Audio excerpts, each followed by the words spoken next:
গত 2024-এর 5ই আগস্ট দেশে একটি পরিবর্তন হয়েছে।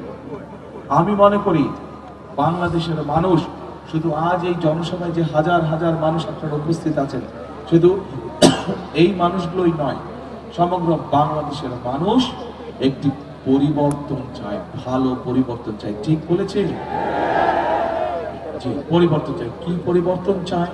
পরিবর্তন চাই যে মানুষের সমস্যার যাতে সমাধান হোক, মানুষের চলাফেরা, মানুষের নিরাপত্তা, দেশে যাতে সুশাসন প্রতিষ্ঠিত হোক, দেশের শিক্ষার্থীরা যারা শিক্ষার সুযোগ পায়, দেশের বেকার যারা তরুণ আছে, যুবক আছে, যারা তরুণ সমাজের, যুব সমাজের সদস্য, যারা ছেলে হোক মেয়ে হোক, বহু লক্ষ লক্ষ এরকম আছে যারা কর্মহীন অবস্থায় আছে।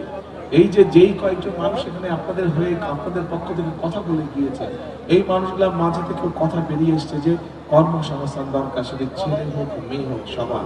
আমরা সিদ্ধান্ত গ্রহণ করেছি, আমরা পরিকল্পনা গ্রহণ করেছি। আমাদের দেশের বহু মানুষ বিদেশে প্রতি বছর কর্মসংস্থানের জন্য যায়, কিন্তু এই মানুষগুলো দক্ষ শ্রমিক হিসেবে চায় না। আমরা চাই বাংলাদেশের লক্ষ লক্ষ যে তরুণ সমাজের সদস্য আছে, নারী হোক পুরুষ হোক, তাদেরকে বিভিন্ন রকম ট্রেনিং দিব, তাদের পড়ালেখা শেষ হোক বা শেষ হওয়ার আগে